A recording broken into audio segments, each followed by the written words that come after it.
16 जून 2013 एक ऐसी रात जब पहाड़ों की खामोशी चीखों में बदल गई। जहां आस्था थी वहां अचानक मौत का साया छा गया। लोग भगवान के दर्शन के लिए आए थे, लेकिन कई लोग कभी वापस नहीं लौटे। ये कहानी है केदारनाथ फ्लड्स की, एक ऐसी त्रासदी जिसने पूरे देश को हिला दिया। उत्तराखंड के पहाड़, जहां हर साल लाखों श्रद्धालु भगवान शिव के दर्शन के लिए केदारनाथ धाम पहुंचते हैं, वही जगह अचानक प्रकृति के गुस्से का शिकार बन गई। जून 2013 मानसून अभी पूरी तरह शुरू भी नहीं हुआ था, लेकिन बारिश ने अपने सारे रिकॉर्ड तोड़ दिए थे। लगातार हो रही तेज बारिश ने नदियों का रूप बदल दिया। जो नदियां पहले शांत थीं, वो अब राक्षस बन चुकी थीं। मंदाकिनी नदी, जो केदारनाथ के पास बहती है, उसका पानी धीरे धीरे बढ़ने लगा, लेकिन किसी को अंदाजा नहीं था कि ये सिर्फ शुरुआत है। 16 जून की रात आसमान में काले बादल छा गए और फिर अचानक बादल फट पड़े। बारिश इतनी तेज थी कि कुछ भी साफ दिखाई नहीं दे रहा था।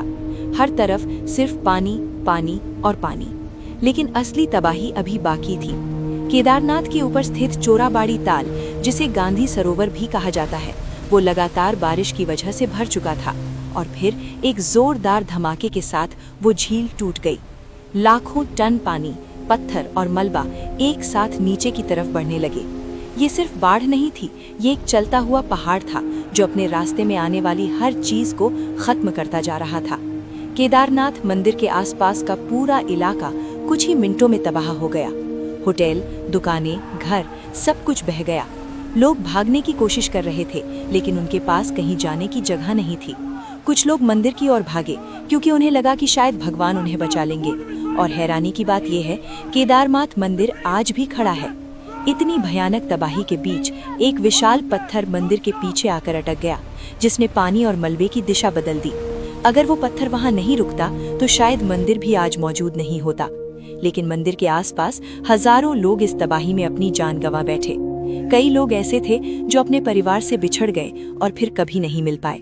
सुबह जब सूरज निकला तो जो दृश्य सामने था वो किसी डरावने सपने से कम नहीं था। हर तरफ सिर्फ मलबा, टूटी हुई इमारतें और खामोशी। जहां कल तक भक्ति के गीत गूंज रहे थे, वहां आज सिर्फ सन्नाटा था। सरकार और सेना ने तुरंत रेस्क्यू ऑपरेशन शुरू किया। भारतीय सेना, वायुसेना और आईटीबीपी के जवान अपनी जान जोखिम में डालकर लोगों को बचाने में जुट गए। हेलीकॉप्टर के जरिए हजारों लोगों को सुरक्षित बाहर निकाला गया, लेकिन ये मिशन आसान नहीं था। खराब मौसम, खतरनाक पहाड़ी रास्ते और हर पल गिरते पत्थर। फिर भी जवान लगातार काम करते रहे। कई सैनिकों ने अपनी जान तक गंवा दी, लेकिन उन्होंने हार नहीं मानी। इस ऑपरेशन को भारत के सबसे बड़े रेस्क्यू मिशनों में गिना जाता है।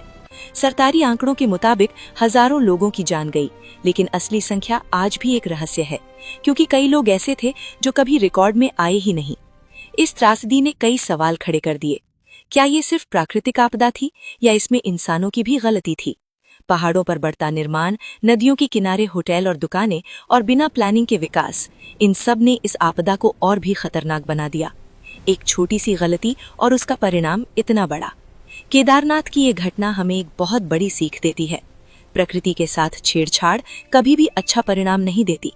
हम जितना ज्यादा प्रकृति को नजरअंदाज करेंगे, उतना ही वो हमें अपनी ताकत दिखाएगी। आज भी जब कोई केदारनाथ जाता है तो वहां की हवा में उस हादसे की कहानी छुपी हुई है। हर पत्थर, हर रास्ता कुछ कहता हुआ सा लगता है।